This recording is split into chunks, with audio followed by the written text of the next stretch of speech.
Bien, lo que tenemos aquí en pantalla es una célula cardíaca. Esta que está aquí es la membrana y aquí están las proteínas de membrana. Estas proteínas funcionan como receptores. Aquí tenemos los receptores M2, la M de muscarínicos, o sea, los receptores de acetilcolina, y acá los receptores beta, que son receptores de adrenalina. Cuando los nervios simpáticos liberan adrenalina, se une aquí a este receptor que está acoplado a proteína G estimuladora. Y eso hace que los niveles de AMP cíclico se incrementen y una vez aumentado el segundo mensajero, hace que entre más sodio, más calcio a la célula y la célula se hace más excitable. O sea que ahora el corazón se contrae con más fuerza y más frecuencia. También hay un efecto que llamamos dromotrópico positivo, o sea que también aumenta la velocidad de conducción a través del sistema especializado de conducción. Por otro lado, la acetilcolina cuando viene y es liberada por el nervio vago, se une aquí a su receptor M2 acoplado a proteína G inhibidora. Va a tener un efecto opuesto al que acabamos de describir. Además de eso, aumenta la conductancia al potasio, hiperpolarizando a las células y las hace menos excitables. ¿Ok? ¿Qué importancia tiene lo que acabamos de hablar? Bueno, la importancia clínica que tiene lo vamos a ver con la aplicación que ustedes van a hacer a nivel clínico. Entonces, a nivel clínico existe un medicamento que realmente bloquea directamente, de manera muy específica, a la corriente F, ¿sí? Es la ivabridina. Aquí lo que tenemos es una gráfica de la respuesta lenta. Entonces, la que está en gris es la respuesta normal y la que está en amarillo es bajo el efecto del medicamento. Fíjense que ahora bajo el efecto del medicamento, bloqueando la corriente F, disminuye la pendiente de la fase 4. Al disminuir la pendiente, ahora hace que se alcance el umbral más tardíamente. En otras palabras, si el paciente tenía una taquicardia, ahora hace que el corazón vaya más lento, es decir, más cercano a la condición normal. Y en los pacientes, ¿qué sucede? Bueno, hay una mutación del gen que codifica a esta proteína, que se llama HCN4, y eso da un síndrome de nodo enfermo. No es común, es relativamente rara, pero se presenta. Y nos sirve a nosotros de ejemplo para puntualizar lo que estamos hablando de biofísica con la parte clínica que ustedes van a desarrollar eventualmente. Bien, eso era para la respuesta lenta. Ahora vamos con la respuesta rápida. En la respuesta rápida, primero que nada vamos a tener una pendiente bien grande, que es en la fase 0. Aquí la tenemos. Y esa está dada por corrientes de sodio. Acá abajo tenemos las corrientes que están asociadas. Allí dice sodio in. O sea que aquí entra rápido el sodio. Y por eso es que se despolariza rápidamente. Pero a diferencia de la respuesta lenta, aquí vamos a encontrar una fase 1 y una fase 2. En la anterior teníamos 4, 0 y 3 nada más. Entonces, esta fase 1, ¿de dónde viene? Bueno, viene aquí de un movimiento de potasio. Entonces, el potasio, como dice allí, out, sale y cuando sale, tiende a revertir el potencial que es positivo hacia valores más negativos. Entonces, por eso vemos esa pequeña repolarización.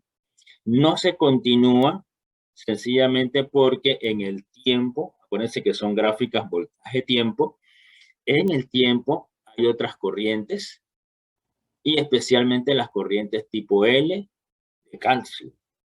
Estas corrientes contrarrestan el efecto hiperpolarizante o repolarizante tipo potasio. Anula ese efecto del potasio. Y por eso, como tenemos dos corrientes en sentido opuesto, lo que tenemos como resultado es que el voltaje se mantiene, es decir, se forma lo que nosotros denominamos una meseta. Y por eso a la fase 2 le llamamos la fase de meseta. Después viene la fase 3, que es de repolarización, y ahí tenemos 3 corrientes de potasio. Y ya la corriente de calcio ha ido disminuyendo. Le vamos a ir viendo poco a poco cada una de ellas. En la fase 0, que decíamos que es fase de ingreso rápido de sodio, ocurre a menos 70 milivoltios. Y a ese voltaje se alcanza el umbral, se abren rápidamente todos esos canales de sodio y el sodio entra súbitamente y despolariza a las células cardíacas. Entonces, por eso ustedes ven este ascenso de aquí, de lo negativo llega al 0 y sigue hacia arriba. Él pudiera seguir más arriba, ¿hacia dónde? Hacia donde está el potencial de equilibrio del sodio, que es el que está entrando. Entonces, como hay una tendencia a alcanzar el equilibrio del sodio, entonces se va despolarizando hacia ese valor, que nosotros sabemos que es más 67. Pero no llega hasta allá arriba. ¿Por qué no llega hasta allá arriba? Porque en el tiempo se van activando las corrientes de potasio de la fase 1. ¿Sí? Así que eso contrarresta ese efecto despolarizante del sodio y por eso no llegamos a esos valores de potencial de equilibrio del sodio. ¿Ok? En la fase 2, lo más importante es que vamos a tener una corriente tipo L de calcio. ¿Sí?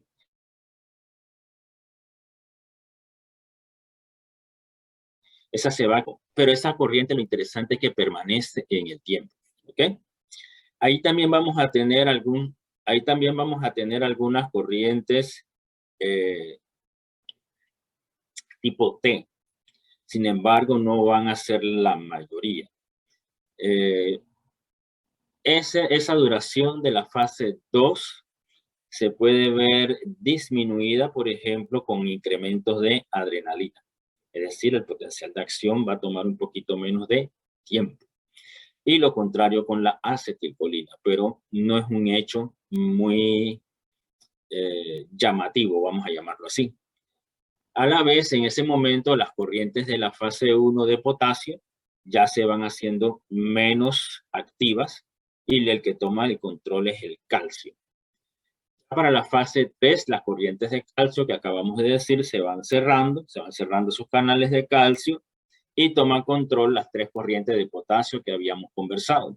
Esas corrientes son una lenta, una rápida y una ultra rápida.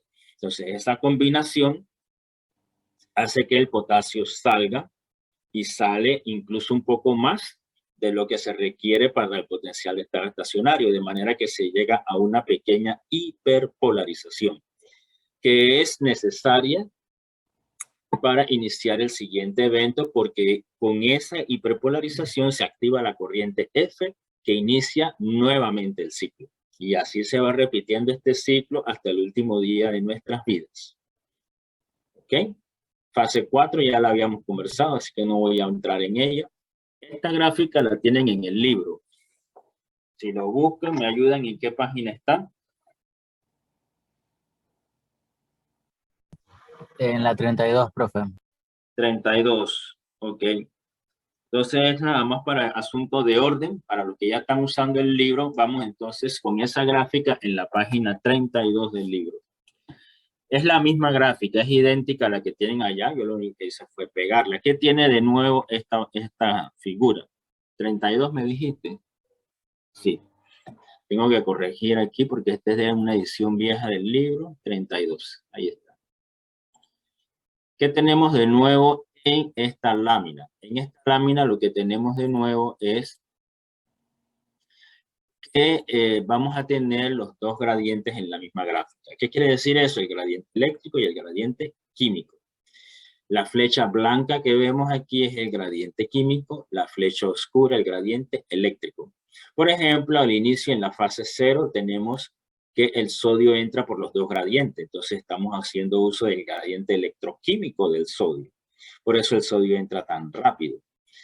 En el caso del potasio, ¿verdad? Va a salir por gradiente químico y va a salir algo por gradiente eléctrico y así sucesivamente. Entonces, esa la tienen allí resumida para que puedan ver cuando nosotros preguntamos las bases iónicas de la fase, nos estamos refiriendo a la fase 0, 1, 2, 3, 4 y su base iónica es la figurita que está acá abajo. El movimiento de iones que ustedes ven allá abajo sencillamente es a través de canales iónicos. Entonces, cuando se pregunta la base iónica de la fase 2 o de la fase 0, etcétera, estamos preguntando es cuál es el movimiento de los iones, cuáles son los canales que son operativos durante esa fase o los que dan origen a esa fase. Esto que tenemos aquí es la misma figurita que vimos anteriormente, la tengo como repetida. Allí llega la acetilcolina, recordando que la acetilcolina es liberada por el nervio vago, que es el 10º par craneal. Y ya habíamos comentado que se une a receptores M2, disminuyen los niveles de AMP cíclico, entra menos calcio, la célula es menos excitable. Por el contrario, norepinefrina y epinefrina se unen a receptores beta 1, beta 2, beta 3 y están acoplados a proteína G. Estimuladora, aumenta el AMP cíclico, aumenta la entrada de calcio, se depolariza más frecuentemente, así que tiene efectos inotrópicos y cronotrópicos positivos. Además, aumenta la velocidad de conducción, así que tiene un efecto dromotrópico positivo. Allí en la figura aparecen del otro lado a la izquierda otros receptores, eso no vamos a hablar porque hay muchos receptores en la membrana del cardiocito, pero por ahora lo que más nos interesa es lo que está en la parte de abajo. Receptores adrenérgicos, receptores colinérgicos, que son los más importantes por ahora. Bien, esta gráfica que tenemos aquí es un poquito controversial. ¿Ustedes recuerdan qué pasaba cuando aumentaba el potasio extracelular con la excitabilidad celular? Es decir, ¿cómo cambia la excitabilidad celular cuando aumenta el potasio fuera de la célula? Leonardo, ¿te acuerdas? Leonardo, ¿estás allí?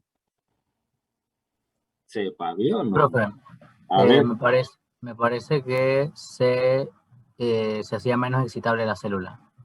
ok, Araúz, ¿estás de acuerdo con Leonardo? Aumenta el Profesor. potasio y se hace menos excitable, dice Leonardo. Sí, profesor. Ok, Patricia también.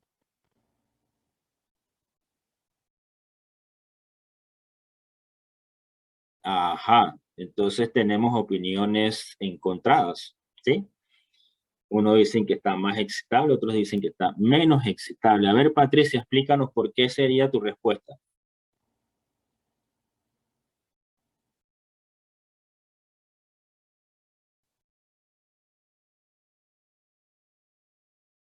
No, más potasio. Correcto. ¿Por qué se hace más excitable, Patricia?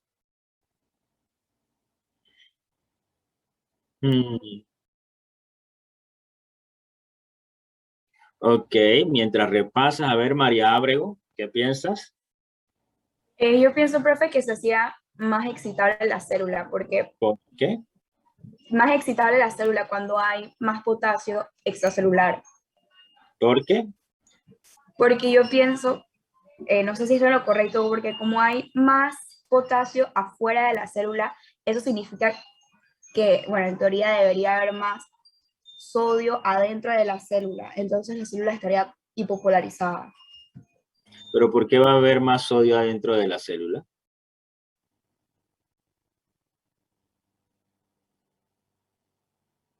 Ah, María Ábrego.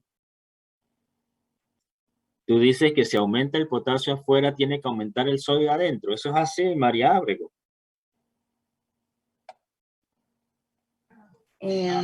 Bueno, es según el gradiente, pero eso no siempre es así.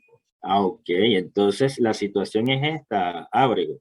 Aumentó el potasio afuera de la célula. Usted dice que se hace más excitable. ¿Por qué se hace más excitable aumentando el potasio fuera de la célula?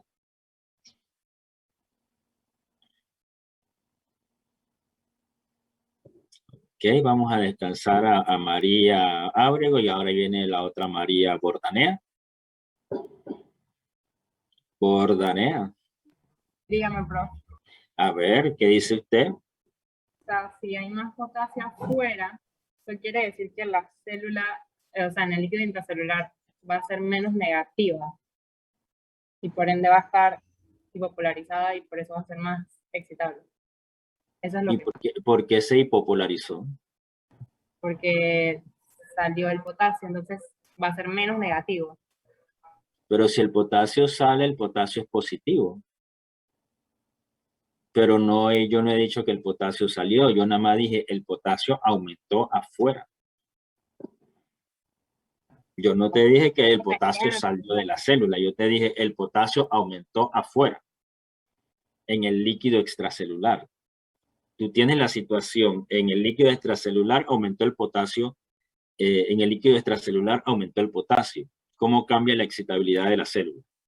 ¿Aumenta o disminuye? ¿Más excitable o menos excitable, María Bordanea? Más excitable, Muy bien, ¿me preguntas o me dices? le digo. Ok, perfecto. Más excitable, ¿por qué? Lo que mencionó hace un momento en la explicación. No sé, yo no he dicho nada, yo espero la explicación tuya. ¿Por qué se hace más excitable? Ok, la otra María entonces también va a descansar. Dale, Brian. Brian, Profe, yo digo que tiene que ver con el potencial estacionario. El potasio influye mucho en lo que es el potencial estacionario. Entonces, creo que al aumentar lo que es la calemia, o sea, en una hipercalemia, el ujú, potencial estacionario disminuye. Por lo tanto, se puede llegar a estimular más las células con mayor facilidad. ok, ¿qué quiere decir que el umbral de excitabilidad aumentó o disminuyó, Brian? El umbral disminuyó. Disminuyó y por lo tanto se hace más excitable. Perfecto, así mismo es, Brian. ¿Todos están claros en lo que acaba de decir Brian Pérez? ¿O alguien tiene preguntas? Hablen, muchachos. Yo no soy adivino. Si lo puede repetir, profe. Brian, repite, lo dice. Ok, la calemia, como sabemos, influye mucho en lo que es el potencial estacionario. Entonces, si hay una hipercalemia, el potencial estacionario disminuye, pues, eh, porque, si no me equivoco, ajá, el gradiente disminuye, entonces el potencial disminuye también. El potencial al disminuir se acerca más al potencial umbral, por lo tanto, al acercarse al potencial umbral, el, no sé cómo se llamaba El eso, pero el umbral de espacio, o sea, el excitabilidad. espacio como umbral, pues, El umbral de el umbral de excitabilidad se excitabilidad llama. se disminuye, pues, entonces es más fácil estimular a la célula. Se estimula más fácil porque llega más fácil al potencial umbral y se dispara el potencial de acción. Ahora sí, María Ábrego y María Bordanea. Sí, profe. Ok, pregunten lo que quieran, ese punto es crucial. O sea, profe, que en una hipercalemia lo que nosotros vamos a ver es que se va a disparar el potencial umbral y entonces se va a hacer más Espérate, fácil y por eso la espérate. célula es más El excitable. potencial umbral no se dispara. ¿Cuál es? El de acción. El potencial de acción sí se dispara y se dispara más fácilmente. O sea que requieres un estímulo de menos intensidad para lograr la respuesta, porque el umbral está disminuido. Ok. ¿Estás claro, Alejandro? Sí, ahora sí. ¿Seguro? Bueno. Ok, entonces, ojo, ya eso nosotros lo habíamos discutido. ¿Ok? Y dicho sea de paso, ¿verdad? Esto lo tienen en una gráfica aquí cerquita en la página 29 del libro. La página 29 del libro nos habla de esa hipercalemia en la figura de la izquierda, abajo, figura 29A. ¿La vieron? Búsquenla. Sí, profe. Ok.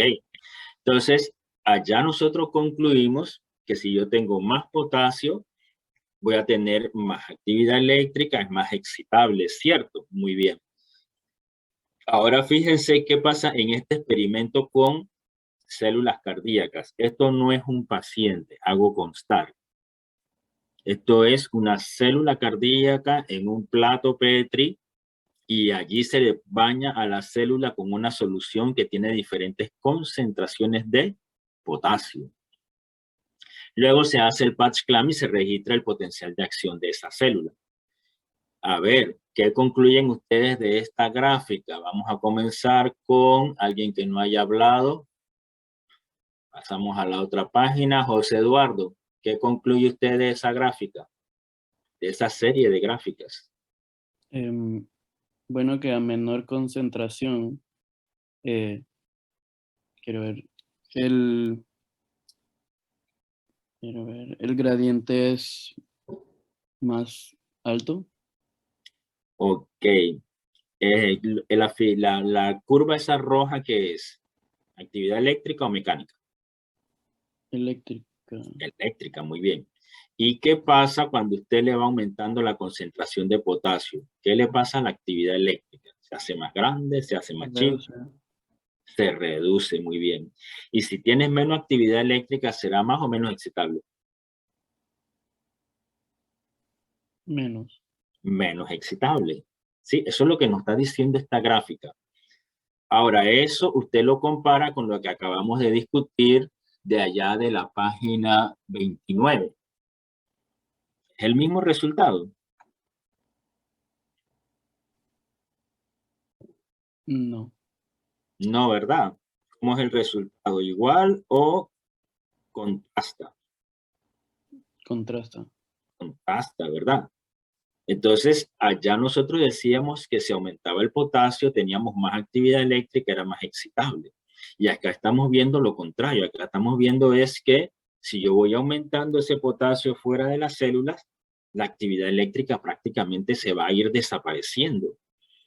Si yo ahora, cuando llego a 16, que es abajo, yo baño ahora las células con una solución que tiene 3 milimolar.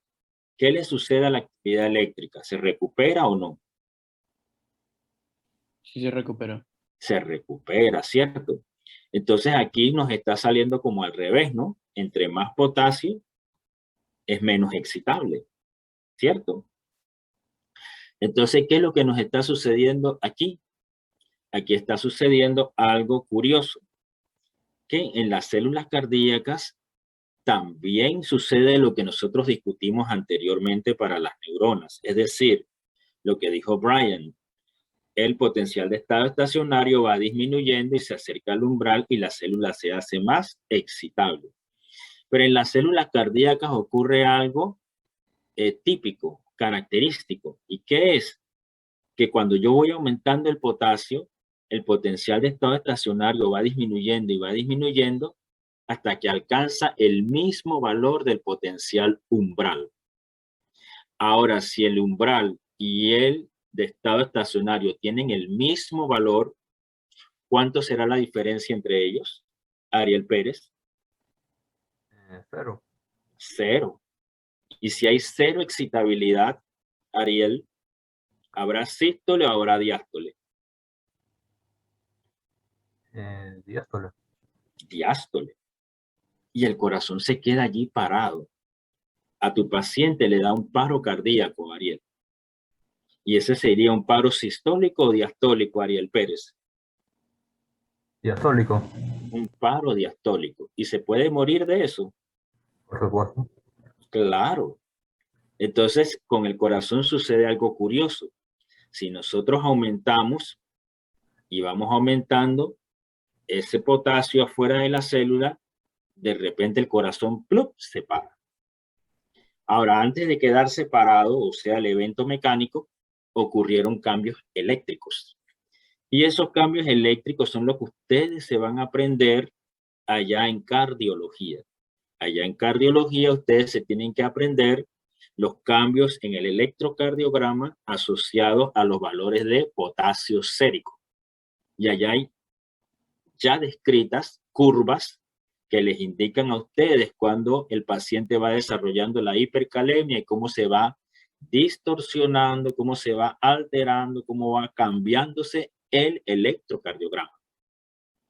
Entonces, no nos alejamos de ese principio de que se aumenta la excitabilidad. Sí se va aumentando, pero rápidamente se alcanza el potencial umbral y cuando los dos tienen el mismo valor, ya la excitabilidad es de 0. Y si yo no tengo excitabilidad, el corazón se queda parado y ya no tengo más sístole. En consecuencia, se queda con un paro diastólico. Y si usted no actúa rápido, el paciente fallece. Por eso es muy importante el control de la calemia. No le pueden dar a un paciente el potasio así alegremente. Preguntas aquí las que quieran. Una pregunta. Dale. ¿Por qué las neuronas no tienen el mismo efecto? Excelente pregunta. Porque acuérdate que cada célula tiene su propia población de canales iónicos. Y tiene sus propios valores de potencial de estado estacionario y de potencial umbral. Esa es la respuesta. Podríamos decir como que allá en las células nerviosas tendrías unas consecuencias un poquito menos severas que en las células cardíacas, porque el corazón se para y te mueres.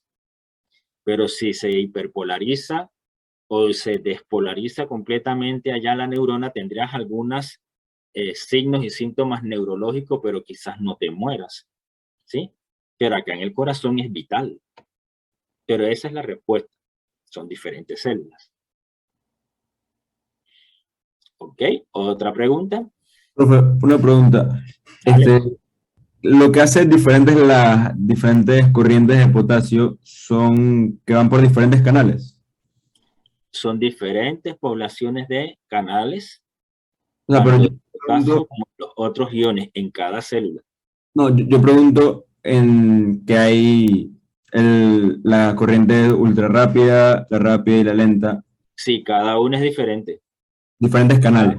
Cada una es un canal diferente, es correcto. Ok, ahora fíjense en este experimento. ¿Sí? Acá tenemos el efecto del calcio sobre la respuesta rápida o lenta. ¿Cuál es esa, Enrique de Luca? De Luca, ¿estás allí? Enrique, está durmiendo, está almorzando, se dio a la fuga. ¿Alguien conoce a Enrique de Luca? Dice que su internet está fallando, profe. Ok, dale Rebeca Denis, pues. Esa es la lenta. La lenta, muy bien, ¿sí? Entonces, Rebeca, dime, en esa figura de la izquierda, ¿el calcio está aumentado, disminuido o normal? En la de la izquierda. Izquierda, correcto. La que dice 2 milimolar. Creo que normal. Normal, ¿cierto? Entonces, en una concentración normal de calcio, una normocalcemia, vamos a tener nuestra respuesta lenta bien. Ahora, en la figura de la derecha, mi estimada Rebeca, ¿qué pasó? Explícanos. Hay una disminución en la concentración de calcio. Y en consecuencia, Habrá una respuesta más baja. mira la gráfica. ¿Son iguales? No. Claro que no. Ahora, ¿por qué esa actividad eléctrica bajó tanto cuando bajó el calcio?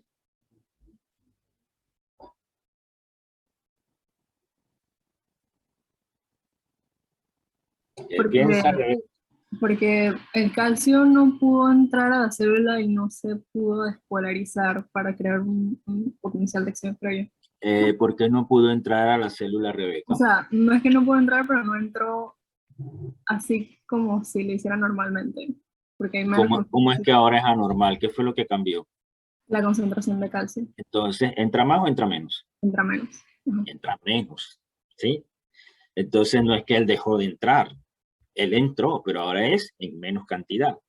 Y si entran menos cargas positivas, ¿cómo es la despolarización? Igual, normal, aumentada, disminuida, ¿cómo? No, la despolarización disminuye. Claro, entonces ahora la célula está eléctricamente menos favorecida. Ahora, si tú no tienes actividad eléctrica, el corazón eventualmente se va a parar, se va a detener. Ahora pongamos lo contrario. Ahora yo aumento la concentración de calcio, ¿sí?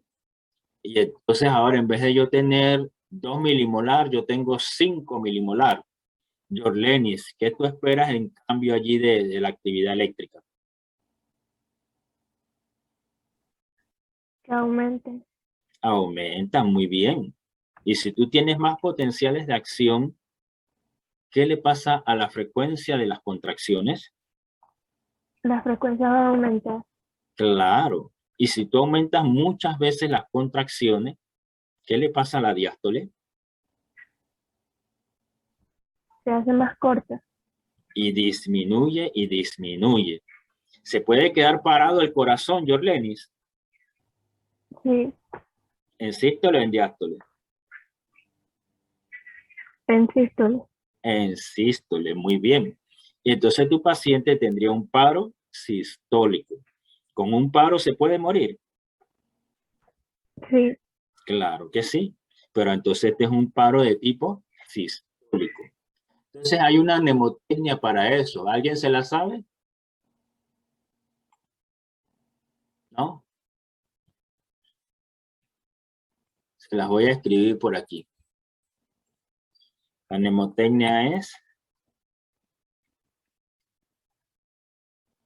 Ay, me salió en blanco las letras.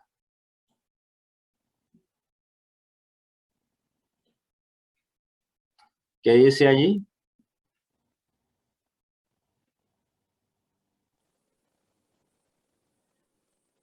Así puedes. Casi puedes. Entonces mira, el calcio en un paro sistólico, ¿sí?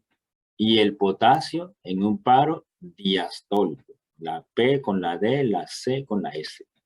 Casi puedes. Entonces, calcio afecta sístole, potasio afecta en diástole. Y así no se les olvida. Una va con un paro sistólico, la otra va con un paro diastólico. ¿Sí? Preguntan las que quieran. Ok. Profe, ¿y qué pasa con el efecto del calcio en el potencial de umbral?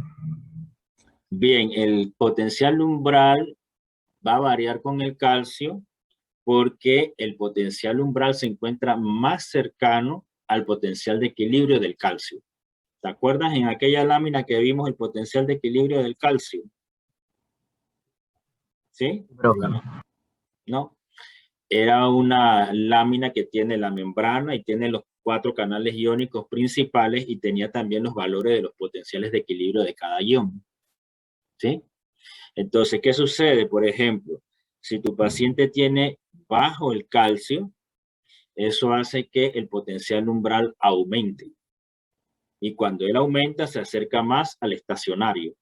Y eso hace que disminuya el umbral de excitación y por lo tanto se hace más excitable. En una hipercalcemia ocurre lo contrario. Eso lo tienes en la página, te voy a buscar ahorita la página del libro, creo que es la siguiente, la página 30. Tienes esa gráfica. Búscala en el libro y me preguntas qué no entiendes de esa gráfica. Página 30, correcto. Tienes de un lado la hipercalcemia y la hipocalcemia.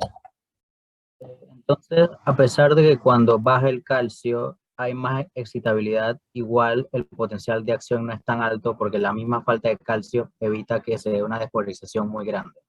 No, depende de qué célula estés hablando. ¿Sí? Vale. Si tú estás hablando de una neurona y tienes poco calcio, el calcio realmente no participa directamente en la génesis del potencial de acción, porque es principalmente el sodio, pero en corazón sí, ¿ok? Y en músculo liso también.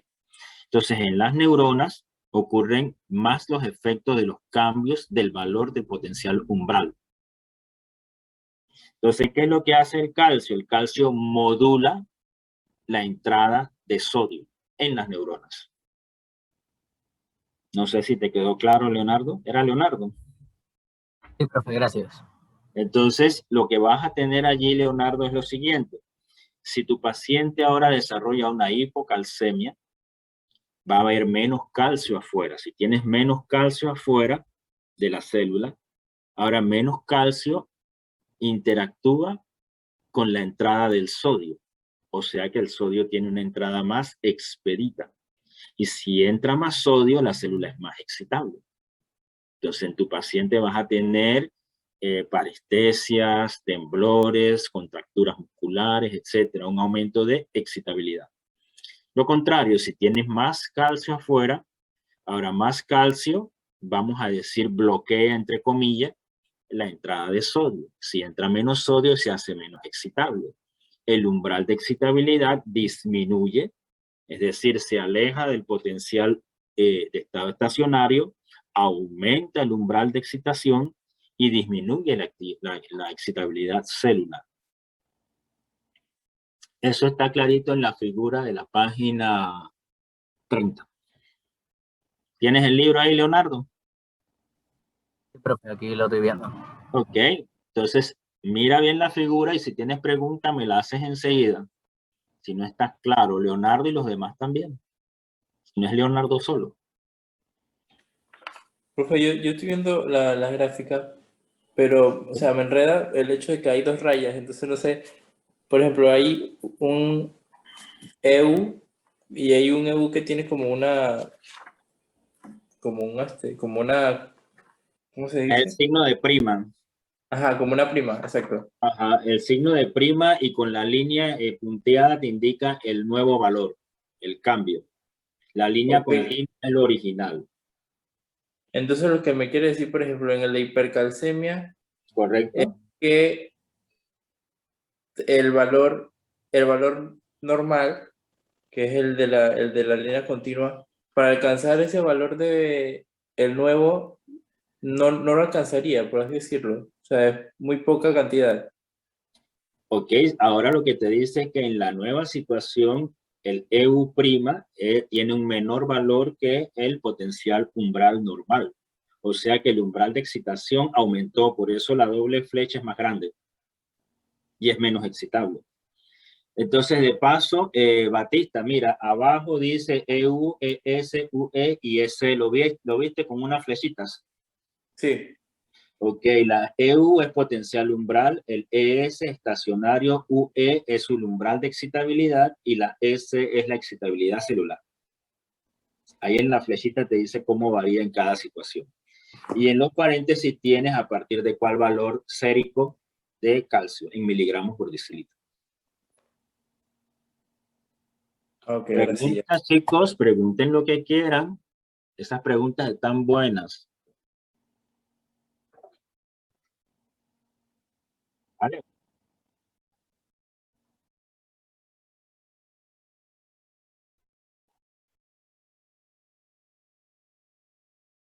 Ok, ¿en corazón o allá en la página 29 y 30? Bien, dale pues.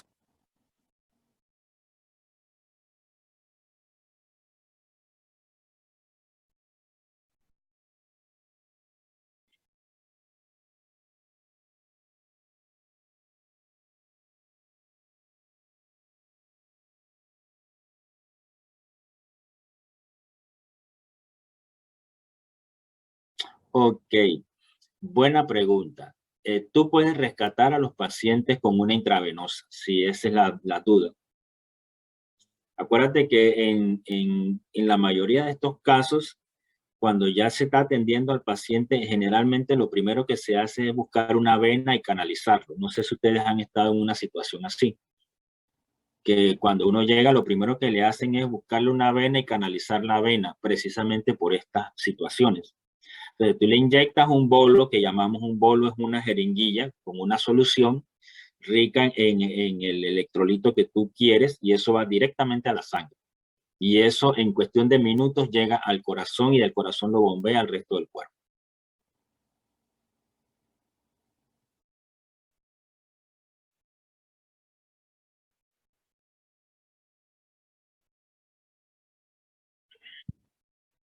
Ok, si te demoras mucho, ¿sí? Hay una alternativa. Y la alternativa es estimular al corazón con un alto voltaje por poco tiempo. O sea, un desfibrilador. Con eso tú logras excitar al corazón mientras haces los demás. Y el corazón te va a responder porque es una nueva descarga eléctrica. Y él responde a estímulos eléctricos. Y ojalá no tengas que llegar a esa situación, porque ya es una situación que la muerte está rondando. O sea que si te falla la parte esta de estimulación con el desfibrilador, es muy posible que se te vaya el paciente. Entonces, en prácticamente todas las unidades de cuidados intensivos hay un set de soluciones para estas situaciones. Y otra cosa importante, mi estimada Patricia, no te estreses desde ya. Siempre donde tú vas a ir existe lo que conocemos como protocolo. Dentro del cuarto de urgencia hay protocolo para cada situación de urgencia. Protocolo para el paciente que no respira, protocolo para el paciente que no tiene pulso, protocolo, etcétera, etcétera. ¿Qué quiere decir? Que cuando tú vas a tu entrenamiento en el cuarto de urgencia, tú tienes que familiarizarte con esa serie de protocolos que se han desarrollado. Mucha gente antes que nosotros los hizo. Y, Patricia, usted siga el protocolo. Siga las instrucciones del funcionario si está allí o del residente al cual usted fue asignado. Usted no se meta a hacer cosas que usted no está segura y que usted no está todavía con las competencias para hacerlo. ¿Sí? ¿Eso de quién es responsabilidad? Del funcionario, que es el médico urgenciólogo, y del residente, que es el que se está formando en esa rama de la medicina. Usted apenas es una estudiante, o en todo caso, un médico interno. ¿Ve? Ya con el tiempo, si te gusta esa rama, entonces ya tú vas a estar muy familiarizada con esto.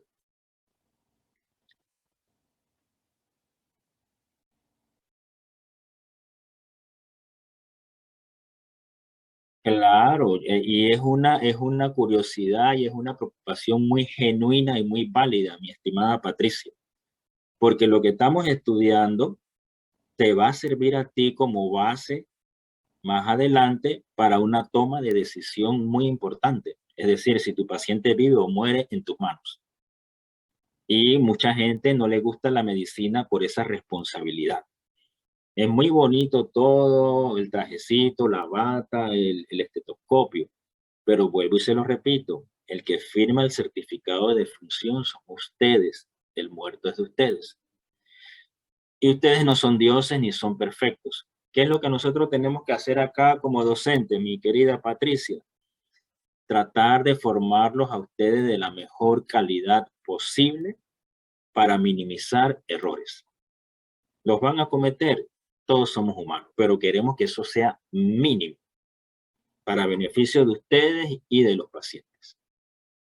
¿Sí? No es fácil, pero hay que hacer la lucha. Por eso me gustó mucho tu pregunta. Yo tengo una pregunta que va relacionada Diego. con la de Patricia. Va. Okay. La intravenosa que usted menciona, ¿qué contiene adentro? Porque, o sea, ¿cómo yo podría saber si es un paro sistólico o diastólico apenas veo a alguien que está entrando en paro? Porque, digamos, El electro te lo dice. pero entonces no se administra nada hasta que se haga el electrocardiograma. El electro, acuérdate que tú enseguida tú estás registrando el electro en el paciente, ¿sí? Pero si es alguien que viene en una urgencia, por ejemplo. Ok, si te llegó la urgencia, ¿sí? Tú le tienes que tomar el pulso al paciente. Si tú no sientes pulso en el paciente, tú sabes que no hay diástole. O la contracción es tan débil que tú no le sientes el pulso. No quiere decir que está muerto, Diego, eso es importante. Si tú tomas el pulso y no lo sientes, pero el paciente está respirando, el paciente no está muerto. No vayas a pensar de que porque no tiene pulso está muerto. No. Puede ser un paciente chocado, como decimos así, chocado en coloquial, que está en un shock hipovolémico.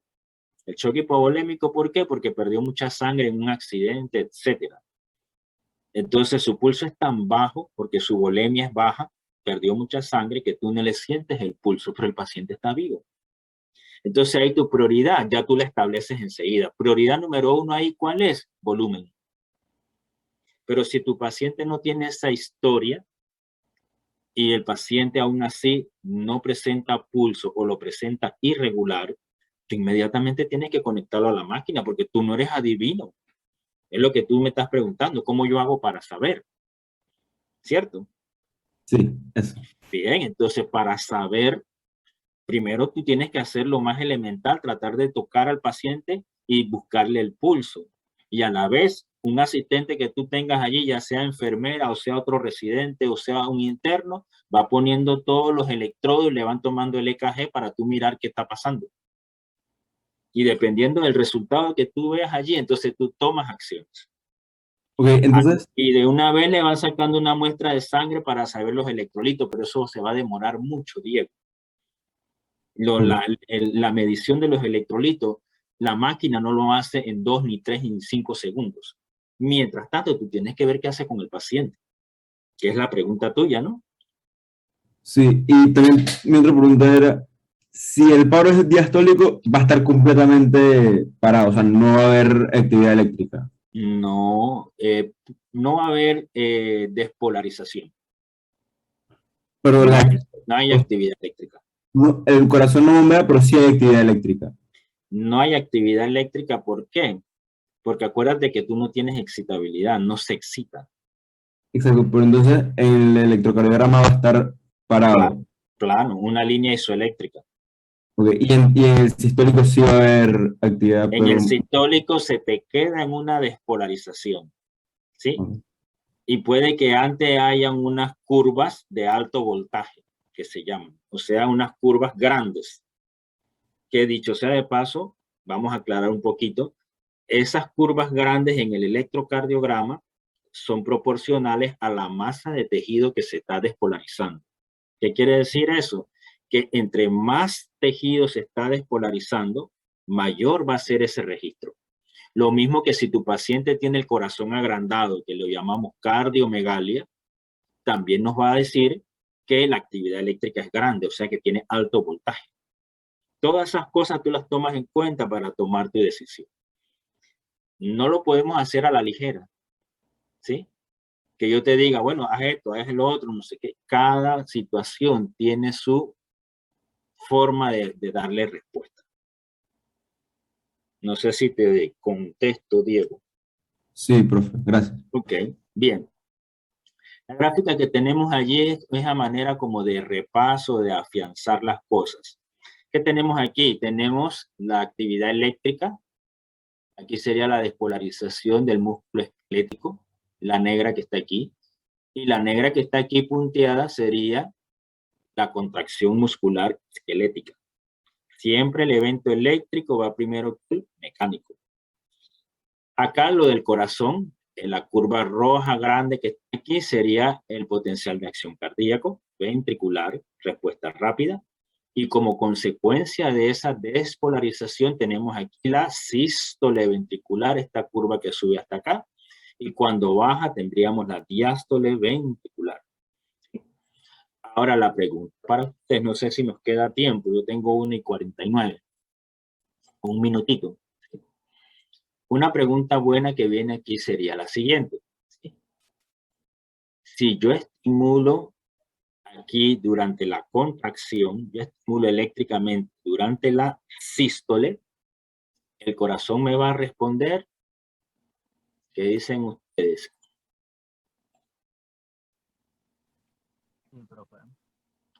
A ver, no los oigo. Dale, Raúl Díaz, a ver qué pasa. Yo diría que no respondería. ¿Por qué no responde, Leonardo? Porque en el evento eléctrico... perdón. Dale, Raúl. Ajá, no responde porque o sea, los canales de sodio ya están abiertos. Claro. Se podrían abrir de ¿Y nuevo. ese qué periodo es, Raúl? Ese es el periodo de despolarización. No, no hay periodo de despolarización. Perdón. Fase. ¿Cuál periodo es? Refractario efectivo. Exactamente. Entonces, como está efectivamente refractario, él no te va a responder. Es decir, no se va a formar otra nueva sístole. En cambio, si tú estimulas en diástole, ¿qué va a pasar? Y Tati, ¿qué pasaría si usted estimula durante la diástole? Sí respondería. ¿Y cuál sería la respuesta, Itati? Te dice, hola, ¿cómo estás? En la diástole se llena de sangre el corazón. Eso es.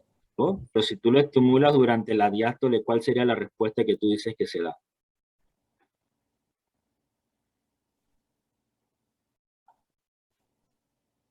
Se quedó muda nuestra amiga Itati. Ok, regresamos. Entonces, Ariel Pérez, ¿qué sucedería? ¿Cuál sería esa respuesta que dice Itati? Se volvería, o sea, tendría como una posibilidad de volver a despolarizarse. Ok, se puede despolarizar de nuevo. ¿Por qué se puede despolarizar de nuevo? Porque ya está en el periodo refractario relativo. Claro, y si Hay se un chance. despolariza de nuevo, ¿cuál sería la consecuencia, Pérez? Dígame, no escuché bien. Si se despolariza de nuevo, ¿cuál sería la consecuencia?